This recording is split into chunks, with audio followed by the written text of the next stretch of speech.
ఆ తత్వం యొక్క సాధన చేయడం ఆత్మజ్ఞానం కూడా ముందు ఉదాహరణవుతారు అనే అభిప్రాయంతో వారు ఆ ధర్మదర్శనము పూర్వమేవాస దర్శనము ప్రవర్తింపజేయడం జరిగింది.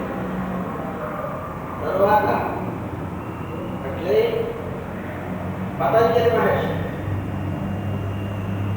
యోగ దర్శనం ప్రవర్తింపజేశారు. వారు యోగేన చిత్తస్య పదేన వాచా బలం శరీరస్య ఉద్యమేన యోగాగ్రోత్తం ఫలమేన పతంజలి రాజరాజోషి వ్యాకరణ శాస్త్రంలో ఇదోత్తర మునినామ ప్రామాణ్యం అనే సుధాగా ప్రామాణ్యమైన వేదాంతమైనటువంటి వ్యాకరణ భాష్యం రచించి వేదరక్షాత్మై ప్రవర్తనైనటువంటి మహానుభావం. వారు యోగంపై సాధన చేసడం మనశ్శుద్ధి చిత్తశుద్ధి అనేది ఏర్పడుతుంది. దానివలన మానవులు దుఃఖం నుంచి ఉత్తరుతారు, ఆత్మస్వరూప స్థితి సంపాదించుతారు అనే విషయం చెప్పారు. తర్వాత కవులు మహాభావులు సాంఖ్యదర్శనం ప్రవర్తించారు. సృష్టిలో నుంచి సృష్టిత జరుగుతుంది, మనకు భూమి సంబంధంతా ఇస్తుంది. ఏదో ఈ గౌరవంతో సంసారంలో దుఃఖత్రయంతో బాధపడుతుండేటువంటి వారు ప్రకృతి పురుష వివేక జ్ఞానం చేత ఉత్తాత్తులు కావడం పరాకి తత్వజ్ఞాన కృష్ణ శాస్త్రమానం చెప్పి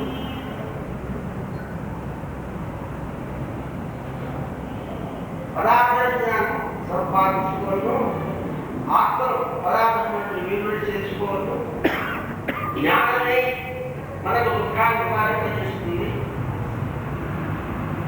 అనే విషయం వారు తమ దర్శనములను ప్రవర్తించారు.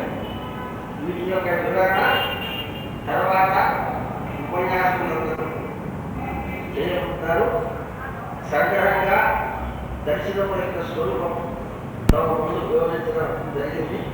పెద్దలు మానవులు చేసుకున్నారు, శోధకులారా విద్యావంతులు పునేతాలను చేశారు. ప్రథమంలో వచ్చారు.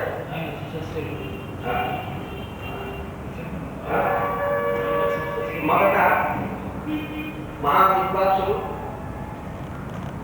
రాణి నరసింహశాస్త్రి గారు విచ్చేసి ఉన్నారు. ఉపన్యాసకులుగా వచ్చారు. వారు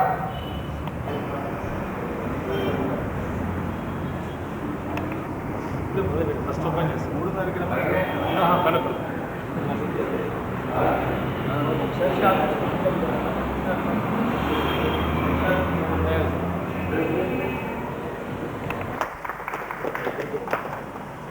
సన్నిధ లక్ష్మణమూర్తి మా అధ్యక్షులు రాణి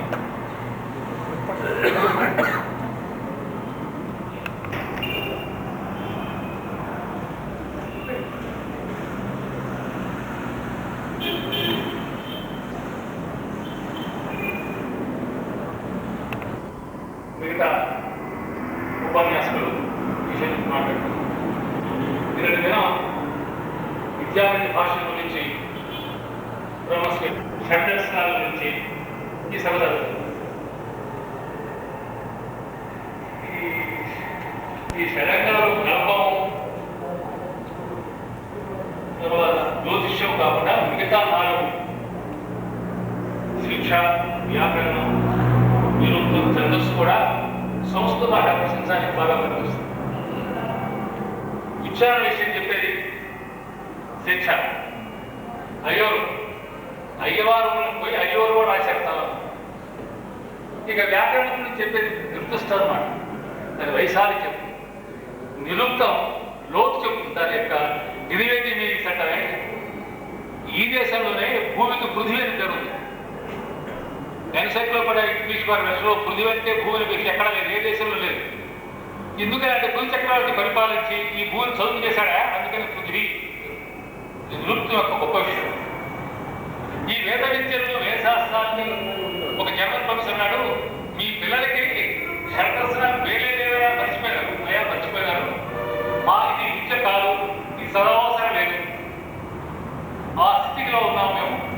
గురించి చెప్పారు. ఇంకా ఈ షడ్దర్శనాల గురించి చెప్తే ఇక అత్యద్భుతమైన విషయం స్వామి వివేకానంద అన్నారు, ప్రపంచకంలో ఆధ్యాత్మిక విద్య ఏదైనా సరే కపిలుడి యొక్క సాంఖ్య సూత్రానికి ఆధారం చేసుకోకుండా ఏది లేదని చెప్పొచ్చు అని చెప్పారు. అటువంటి సాంఖ్యయోగం నాస్తి సాంఖ్యశరం జ్ఞానం నాస్తి యోగశరం బలం అని విద్యులు చెప్తారు. ఈ విషయంలో మనం ఎంత దుర్గతిలో ఉన్నామంటే ఇప్పుడు సంస్కృతం చదివితే కూడా సంస్కృతం వంటభేదాన్ని కలిగేస్తుంది. దీన్ని ఎలాగా చేయాలో, దీన్ని ఎలా చేయడానికి దాన్ని సమకూర్చడం చాలా అర్థం కావడం. రాంబాబు గారు చాలా ఆర్ష ధర్మం మంచి నిరక్షలు. మేము ఆర్ష విద్యా సంస్థ పుస్తకం పరమేశ్వర పంపిస్తే వెంటనే ఆయన దాని మీద వెలుగు చూసి ఇద్దరు పంపిస్తారు. ఏ విషయం గురించి ఆర్ష విద్యాన్ని చూస్తే తప్పుడు చేస్తారు. కానీ ఈ రాజ్యాంగంలో అనేక నియమాలు ఉన్నాయి. ఇప్పుడు ఎయిడెడ్ స్కూల్ టీచరు డిఓ గారి ఫీజు నాకు గ్రాంట్ ఇప్పించాలని అడిగినట్టుగా నేను అడగట్లేదు. రాంబాబు గారు నాకు ఏమంటే ఈ సంస్థలతో ఈ విద్యావేత్తలు, ఈ వేదభక్తులు వారు సుకృతం వల్ల వారంతటి వారే నివృత్తి మార్గంలో ఉంటూ అధ్యయనం చేస్తారు తప్ప దేశంలో ఎవరి సహాయం వల్ల వారు చేయట్లేదు. ఇది చాలా కష్టాధ్యమైన విషయం. దీనికి ఎవరైనా మేధావ ఇన్స్టిట్యూషన్, ఇప్పుడు మేము ఉన్నాం ఈ వ్యవసాయ పరీక్షలు 3 ఉన్నాయి, వారిని పిలిచి రుణమో ఏదో ఒక లక్ష్యం ఇచ్చి పంపించే కొత్త కుర్చీల మీద దానికి సిద్ధం ఉన్నాం మా కార్యకర్తలు. అది ఏం చేస్తాను రాంబాబు గారు ఇప్పుడు ఏం చేస్తుంటే ఇది ఈ విద్యని ఒక ఓపెన్ యూనివర్సిటీలాగా ఆ గురుకులను చెడిపోకుండా చేసే మార్గం చూడాలి, లేకపోతే లాభం లేదు. డబ్బులు ఇవ్వమని కాదు, అటు చేసిన వాడు మనకు ఈ సంస్థానికి ఒకడంటే మనిషి ఒక్కడే ఉన్నాడు. మా వేద విద్యా పరిషత్తు విద్యాభావంగా ఉండే పద్ధతి ఏమన్నా ఉంటుందా, అది చేయగలరా, అది అవసరమైన చేయడానికి అవకాశం ఉంటుందా చూడాలి. మనకు ఈ దేశంలోనే పరతత్వాన్ని స్త్రీ రూపంగా మాతృరూపంగా పూజించుతుంది. వ్యాసభగవానుడు అన్నాడు, ఈ పరతత్వం పురుషుడు కాదయా, స్త్రీ కాదు, నపుంసుడు కాదు, పుట్టి శక్తి. అందువల్ల తల్లి రూపంగా పూజ చేయడం ఈ దేశంలో ఉంది. అటువంటి తల్లి పూజగా పూజ చేసేటువంటి సరస్వతి పూజ కూడా ఇది పనికిరాదు అని ఉపన్యాసాలు చెప్పడం స్థితిగా వచ్చింది. ఇది లౌకిక విషయం చెప్పాలంటే లౌకిక విషయం కూడా చెప్పాలి. ఇప్పుడు లౌకిక విషయంగా నేను ధర్మశాస్త్రాన్ని మొట్టమొదట ఈ సభ పెట్టినప్పుడు నువ్వు అధ్యక్షుడిగా ఉండాలి. నేను లౌకులు నా వల్ల ఏమవుతుందని చెప్పాను.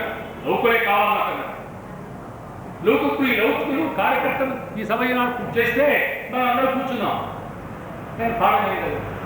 నేను వాళ్ళని అడిగాను, అయ్యా ఈ సభ మీరు స్థాపించారు కదా, దీనికి ఎంత బోధన కావాల్సి వస్తుంది? ఆయన ఆలోచించకుండా 10 కోట్లు నిల్వ ఉండాలన్నారు. ఆ ధైర్యానికి చాలా ఆశ్చర్యకర విషయం. అన్నారు, నేను వైస్ ప్రెసిడెంట్కి ఉత్తరం రాస్తాను, టీటీ దేవస్థానం వారిని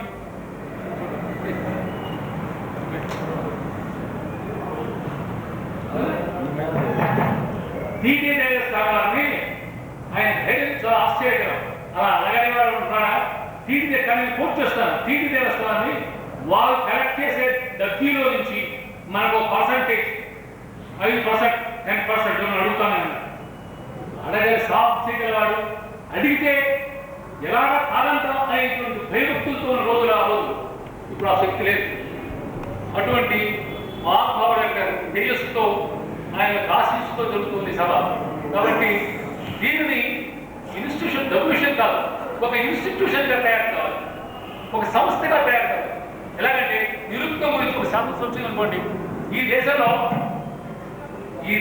నిరుక్తం సమస్య వస్తే వీజీబీపీ అడగాలి, సెక్రటరీ వీజీబీపీ ఈ సమస్య వచ్చిందయా, దీని గురించి ఏమిటి సమాధానం చెప్తావు అంటే ఆ శాస్త్రజ్ఞులు పిలిచి చెప్పే స్థితిగా ఉండాలి. భారతీయ విద్యాభవన్ స్థాపించిన ఒక మనిషి తప్ప దీని గురించి ఆలోచించడం ఎవరు లేదు దేశం.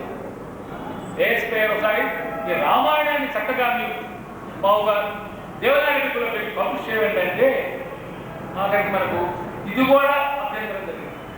కాబట్టి దీన్ని రాజ్యాంగానికి విభిన్నం కాకుండా ఈ సంరక్షించడానికి మామూలుగా దక్షిణపడం కాదు, ఈ విద్యను అభ్యసించి విద్య ఇది కావాలి, ఇది నేర్చుకోవాలి, దానికి అభిమానం కలగాలి అనే విషయాన్ని ఏ విధంగా చేస్తే బాగుంటుందనే విషయం కూడా ప్రతినిధిగా చేసి అధికారంలో ఉన్నటువంటి మానవులకు రాష్ట్రం చేయాలని చెప్పి ప్రార్థిస్తున్నాను. ఈ సమయంలో వారు ఇచ్చేసినందుకు వారు కూడా ఈ విషయంలో చక్కగా సందేశం ఇవ్వాల్సిందని ప్రార్థిస్తున్నాను.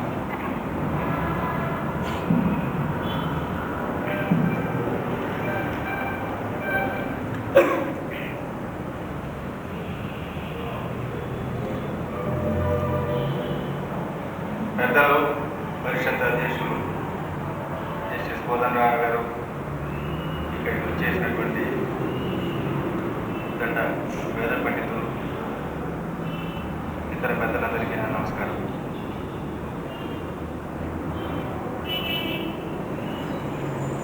ఈరోజు మనం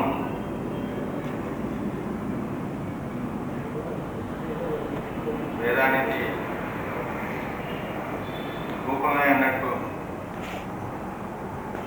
జీవించి అందరికీ స్ఫూర్తినిచ్చినటువంటి శ్రీ ఉప్పూరి శ్రీ ఉప్పూరి గణపతి గారి 110వ జన్మదినోత్సవ ఈ సభలో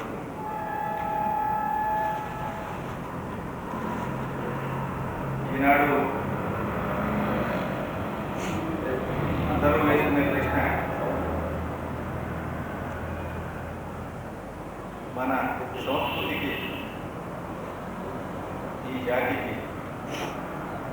జాతి ఒకటి అనుకోవడానికి, ఈ సంస్కృతి ఒకటి అనుకోవడానికి మూలం ఏమిటి?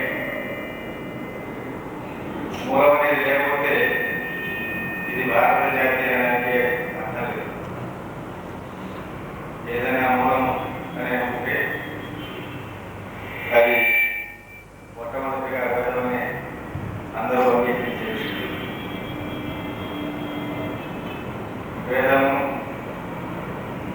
వేదాంగాలు, పుష్పాలు, వాటితో పాడేటువంటి శాస్త్రాలు, ఆ తర్వాత మన తత్వశాస్త్రాన్ని ఆకలింపు చేసుకోవడానికి ఉపయోగపడే దర్శనాలు, ఇవన్నీ కూడా మన సంస్కృతిలో ముఖ్యమైన భాగాలు లేదు. అవి మన సంస్కృతికి పునాది లాంటివి. పునాది కాదనుకుంటే మనం మన తాత ముత్తాతలను కాదనుకున్నట్టు, మన తాత ముత్తాతలను కాదనుకుని మనం అలానేమో ఈ పునాది లేకుండా ఇంతమంది కూడా వేయలేదు. అందుచేత ఎవరైనా ఇవన్నీ కూడా అవసరం లేనటువంటి విద్యలు, కావలసిన విద్యలు అంటే అది అర్థం కాకున్నటువంటి మాట. ఎందుకు అర్థం కాకన్నారంటే చదువుకునేటువంటి వారే తక్కువ, చదువుకుని ఇతరులకు చెప్పే శక్తి ఉన్నటువంటి వారు మరీ తక్కువ. ఆ చెప్పే మంచి విషయాలు వినటానికి ఓపికటువంటి మరీ తక్కువ. ఎప్పుడైనా సరే మనకి జీవితంలో ఏ రకమైనటువంటి అవసరం వచ్చినా, ఏ రకమైనటువంటి సందేహం వచ్చినా, ఏ విధంగా మనం ఆలోచన చేస్తాం. ఈ ఆలోచన సరళిని సరైన పద్ధతిలో పెట్టినటువంటి ఈ గ్రంథాలు, ఈ విజ్ఞానం మనందరి సొత్తు, మనందరికీ అవసరం, మన ఉనికికి అవసరం, మన అభిలాషకి అవసరం. అందుచేత మనం ముందుకు పోవాలంటే ఇవి లేకుండా ముందుకు పోలేము. ఆ విషయం ముందుగా అర్థం చేసినట్టయితే వీటి యొక్క ప్రత్యేకత, వీటి అవసరం వెంటనే గోచరిస్తుంది. ఒకటి నేను ఎప్పుడు ఆలోచించేది, మనం పాత పద్ధతిలోనే శృతిని శృతిగానే, గురుకుల పద్ధతిలో గురుముఖత నేర్చుకోవాలి.